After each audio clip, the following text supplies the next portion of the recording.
एक तरफ तो हम आजादी का जश्न मना रहे हैं, हर घर तिरंगा लहरा रहे हैं, लेकिन दूसरी तरफ इसी देश में बंगाल में क्या हो रहा है? वहां बेटियां अपने इंसाफ के लिए आधी रात को सड़कों पर उतरी तो गुंडों ने अटैक कर दिया बॉस। उस अस्पताल में तोड़फोड़ कर दी गई जिस अस्पताल में महिला डॉक्टर के साथ हैवानियत हुई। मतलब लोग अभी उस क्रूर और निर्मम रेप और मर्डर कांड से उबर ही नहीं पाए हैं। जो लोग इंसाफ की लड़ाई लड़ने के लिए वहां पर जो है आवाज बुलंद कर रहे हैं, उनकी आवाज दबाने का प्रयास हो रहा है। अब गुंडे भेजकर क्या सबूत मिटाने की कंप्लीट साजिश हुई? कौन थे वो लोग जिन्होंने कोलकाता के मेडिकल कॉलेज में गुंडे भेजे? ये सब आपको आज डिटेल में बताऊंगा, लेकिन आप ये देखिए कि जिस सुबह आजादी का जश्न पूरा देश मना रहा है, उस सुबह से पहले की रात इसी देश के एक शहर में कैसे अन्याय की काली रात बन गई।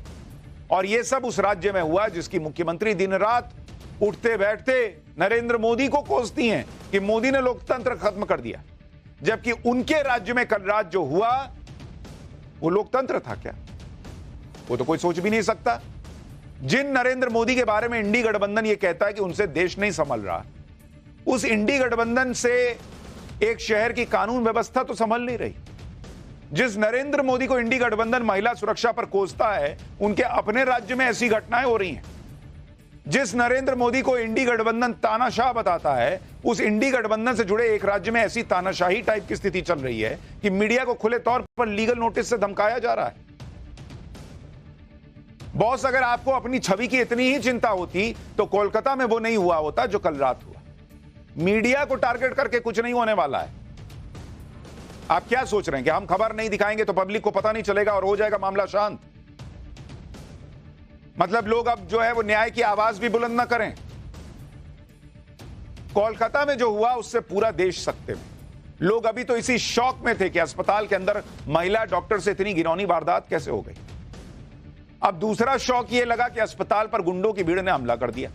कोलकाता की घटना पर आज प्रधानमंत्री मोदी भी अपना दुख जाहिर करने से खुद को रोक नहीं पाए। पीएम मोदी ने इस घटना पर अपनी पीड़ा जताई, दोषियों के लिए फांसी की सजा की मांग की। लाल किले से पीएम मोदी ने क्या कहा वो आपको बताऊंगा। पहले कोलकाता की बात करूंगा। एक बार देखिए, कल रात जब पूरा देश आजादी की सुबह का इंतजार कर रहा था, तब कोलकाता में आरजी कर मेडिकल कॉलेज में हो क्या रहा।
कोलकाता में मेडिकल कॉलेज पर अचानक से हुआ हमला बहुत हैरान करने वाला है।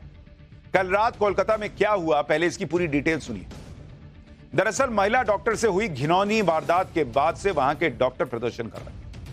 डॉक्टरों ने अस्पताल के परिसर में ही एक टेम्पररी स्ट्रक्चर बनाया जहां ये लोग धरना दे रहे हैं। कल रात भी डॉक्टर्स ने अपना धरना प्रदर्शन जारी रखा। कल रात कोलकाता में भी अलग अलग जगहों पर अलग अलग संगठन के लोग न्याय की मांग को लेकर प्रदर्शन के लिए उतरे। जगह जगह कैंडल मार्च निकाला जा रहा था और ज्यादातर जगह यह शांतिपूर्ण प्रदर्शन था। रिक्लेम द नाइट और वी वांट जस्टिस के नारे लगाते हुए यह प्रदर्शन अलग अलग जगह पर चल रहा था। लेकिन अचानक से रात 12 बजे आरजी कर मेडिकल कॉलेज के बाहर प्रदर्शनकारियों की एक भीड़ इकट्ठा हो जाती है। शुरू में ये लोग भी वी वांट जस्टिस के नारे लगाने लगते हैं। सबको लगा कि ये लोग डॉक्टरों के साथ हैं, इसलिए आए हैं प्रदर्शन करने। अंदर अस्पताल परिसर की बाउंड्री के जो डॉक्टर प्रोटेस्ट कर रहे थे, उन्हें धीरे धीरे इस प्रदर्शन में कुछ गड़बड़ी लगने लगी। डॉक्टर ये समझ चुके थे कि ये लोग प्रदर्शनकारी तो नहीं। डॉक्टरों ने पुलिस से इसकी शिकायत की कि बॉस ये लोग कौन है, हम नहीं जानते, आप देखिए इसको। और कहा पुलिस से कि जो बाहर भीड़ खड़ी है उसे हटाइए। लेकिन बंगाल पुलिस उन्हें हटा नहीं पाई। कुछ ही देर में यह भीड़ इतनी उग्र हो गई कि उसने गेट और बैरिकेडिंग को तोड़ दिया। अस्पताल के अंदर आ गई भीड़ और भीड़ का पहला टारगेट डॉक्टर्स का प्रदर्शन स्थल बना, जिसे हथौड़े और डंडे से बुरी तरह तहस नहस किया गया। इसके बाद यह भीड़ उस 7 मंजिला बिल्डिंग में घुस गई जहां महिला डॉक्टर से घिनौनी वारदात हुई। उग्र भीड़ ने ग्राउंड फ्लोर पर इमरजेंसी वार्ड को निशाना बनाया, महंगे महंगे उपकरण तोड़ दिए। भीड़ अस्पताल की 3री मंजिल तक पहुंच गई।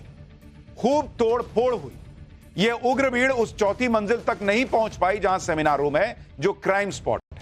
ऐसा दावा है कि 3री मंजिल का गेट बंद था, वो टूटा नहीं, इस वजह से भीड़ वहां तक नहीं पहुंच पाई। करीब 1 घंटे तक यह सब तमाशा चलता रहा। फिर पुलिस बल ने इन उपद्रवियों को काबू में करने के लिए आंसू गैस के गोले छोड़े, लाठीचार्ज किया। क्योंकि अस्पताल में डॉक्टरों की हड़ताल चल रही है, इसलिए उस वक्त इमरजेंसी वार्ड में कोई मरीज नहीं था। इस पूरी घटना में कई डॉक्टर घायल हुए हैं। करीब 15 पुलिसकर्मी ऐसे हैं जिन्हें गंभीर चोटें आई हैं। घायलों में एक आईपीएस अधिकारी और चौकी इंचार्ज भी शामिल। अब सवाल यह उठता है, यह भीड़ आई कहां से? इसने यह हमला किया क्यों? पुलिस वहां पर थी, वो इस भीड़ को रोक क्यों नहीं पाई? भाई, पहली घटना जब घटी, चलिए आप कह सकते हैं अस्पताल प्रशासन जिम्मेदार है, वहां की सिक्योरिटी जिम्मेदार है, पुलिस उस वक्त वहां तो नहीं हो सकती। बाद में जो पुलिस ने किया उसको लेकर सवाल भले खड़े हो जाए, लेकिन वहां जब यह सब हुआ तब तो पुलिस वहां थी और इतना सब कुछ हो गया।